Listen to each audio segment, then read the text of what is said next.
السلام علیکم۔ قتل حسین اصل میں مرغ یزید ہے،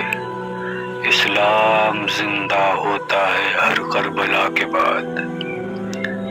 سب سے پہلے آپ تمام ناظرین کو دل کی گہرائیوں سے محرم الحرام کا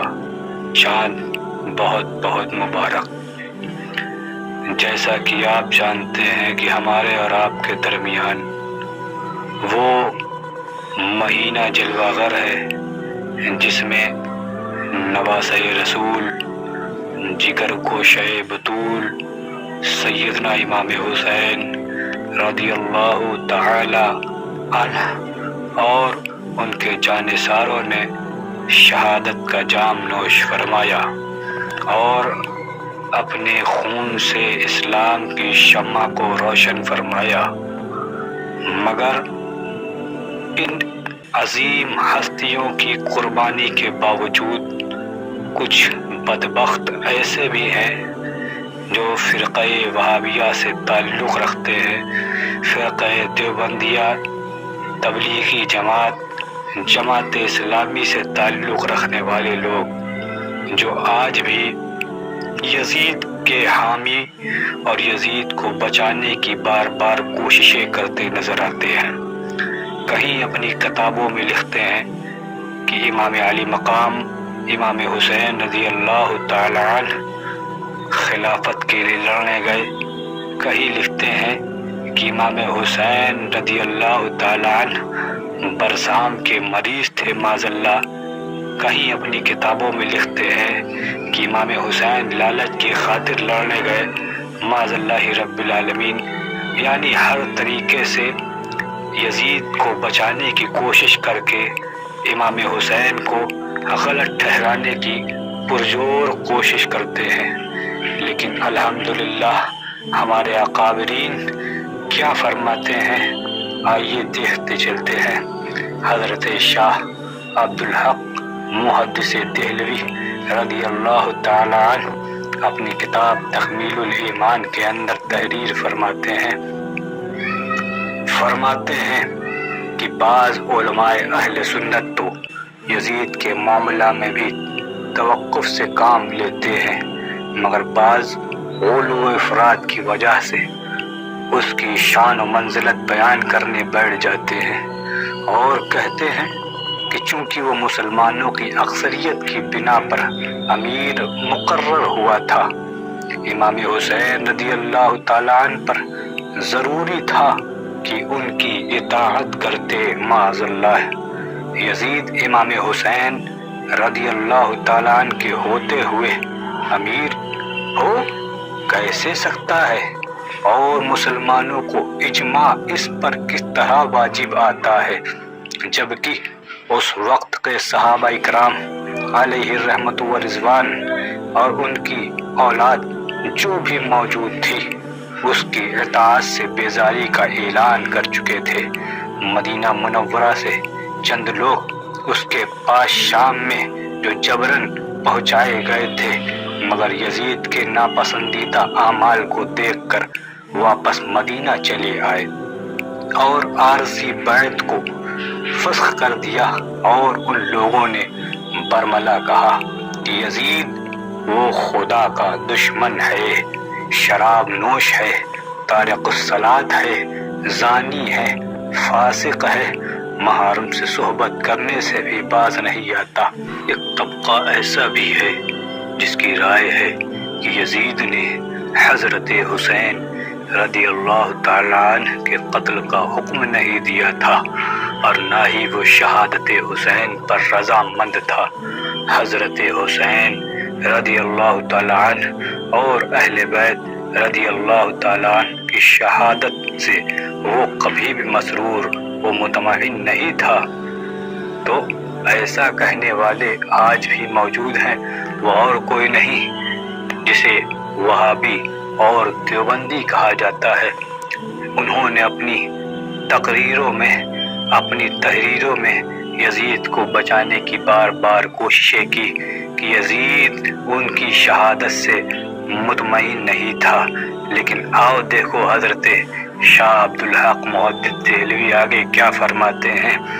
فرماتے ہیں کہ ہمارے نزدیک یہ رائے مردود اور باطل ہے، کیونکہ یزید کی اہل بیت سے عداوت اور اہل بیت کی اہانت و ذلت کے واقعات تواتر کے ساتھ اس سے سرزد ہوتے رہے۔ ان تمام واقعات سے انکار کرنا از راہ تکلف ہے۔ اس طبقہ کی رائے یہ ہے کہ قتل حسین دراصل گناہ کبیرہ ہے، کیونکہ ناحق مومن کا قتل کرنا گناہ کبیرہ میں آتا ہے، کفر میں نہیں آتا، مگر لعنت تو کافروں کے لیے مخصوص ہے۔ ایسی رائے کا اظہار کرنے والوں پر افسوس ہے، وہ نبی کونین صلی اللہ علیہ وسلم کے کلام سے بھی بے خبر ہیں، کیونکہ حضرت فاطمہ رضی اللہ تعالی عنہ اور ان کی اولاد سے بغض و عداوت اور انہیں تکلیف توہین کرنا باعث ایذا و عداوت نبی کریم صلی اللہ علیہ وسلم ہے۔ اس حدیث کی روشنی میں یہ حضرات یزید کے متعلق کیا فیصلہ کریں گے؟ کیا اہانت رسول اور عداوت رسول اللہ کفر و لعنت کا سبب نہیں ہے؟ اور یہ بات جہنم کی آگ میں پہنچانے کے لیے کافی نہیں ہے؟ آیت کریمہ میں رب تبارک و تعالی ارشاد فرماتا ہے سورہ احزاب آیت نمبر 57 میں، وہ لوگ جو اللہ اور اس کے رسول کو ایذا پہنچاتے ہیں وہ یقیناً دنیا و آخرت میں لعنت کے مستحق ہیں، اور خدا نے ان کے لیے دردناک عذاب مقرر کیا ہے۔ بعض لوگوں کا خیال ہے چونکہ یزید کے خاتمہ کے متعلق کوئی علم نہیں ہو سکتا ہے کہ ارتکاب کفر و معصیت کے بعد اس نے توبہ کر لی ہو اور آخر کار تائب ہو گیا ہو۔ حضرت امام غزالی علیہ رحمت و رضوان نے اپنی کتاب احیاء العلوم میں اسی خیال کا اظہار کیا ہے کہ علماء اہل سلف اور مشاہیر امت میں سے بعض نے، جن میں امام احمد بن حنبل علیہ رحمت و رضوان جیسے بزرگ شامل ہے، یزید پر لعنت کی ہے۔ ابن جوزی جو شریعت اور حفظ سنت میں بڑے متشدد ہیں، اپنی کتاب میں لعنت پر یزید کو علماء سلف سے نقل کیا ہے۔ بعض علماء کرام نے لعنت کرنے کی ممانعت کی ہے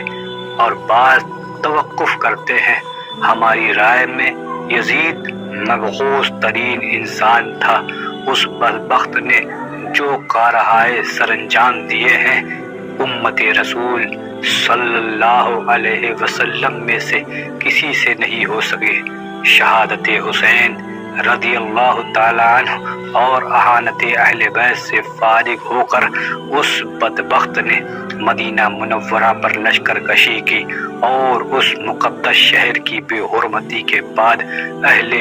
مدینہ کے خون سے ہاتھ رنگے، اور باقی اصحاب رسول اور تابعین اس کے تیغ و ستم کی نذر ہو گئے۔ مدینہ منورہ کی سرزمین کے بعد اس نے مکہ معظمہ کی تباہی کا حکم دیا اور حضرت عبداللہ ابن زبیر رضی اللہ تعالی عنہ کی شہادت کا ذمہ دار ٹھہرا، اور انہی حالات میں وہ دنیا سے رخصت ہو گیا، اور اس کی توبہ اور رجوع کا مزید حال تو اللہ ہی جانتا ہے۔ اللہ تعالی ہمارے اور دوسرے اہل ایمان کے دلوں کو یزید کی محبت و الفت، اس کے مددگاروں اور معاونین کی موانست اور ان تمام لوگوں کی دوستی جو اہل بیت نبی صلی اللہ علیہ وسلم کے بدخواہ رہے ہیں اور ان کے حقوق کو پامال کرتے آئے ہیں اور ان سے محبت و صدق و عقیدت سے محروم رہے ہیں، سے محفوظ و مامون رکھے۔ اللہ تعالی ہمیں اور ہمارے احباب کو اہل بیت اور ان کے نیک خواہوں کے زمرے میں رکھے، اور دنیا و آخرت میں اہل بیت کے مشرب و مسلک پر رکھے۔ آمین یا رب العالمین۔ یہ تھے ہمارے اکابر شیخ عبدالحق محدث دہلوی رضی اللہ تعالی عنہ، جن کا یہ فرمان عالی شان تھا، جنہوں نے امام علی مقام کی محبت میں یہ فرمان علی شان ہم امت تک پہنچایا، ہم غلاموں تک پہنچایا۔ اب اس کے بعد بھی اگر کوئی گستاخ امام علی مقام کا یزید کا حامی نظر آئے، یزید کو امیر المومنین کہتا نظر آئے، یزید کا ہم نوا بنتا نظر آئے، یزید کو معاذ اللہ رب العالمین اپنا امیر المومنین کہتا نظر آئے، تو رب تبارک و تعالیٰ سے یہی دعا کرو کہ پروردگار عالم یزید کے حامیوں کا حشر یزید کے ساتھ فرما،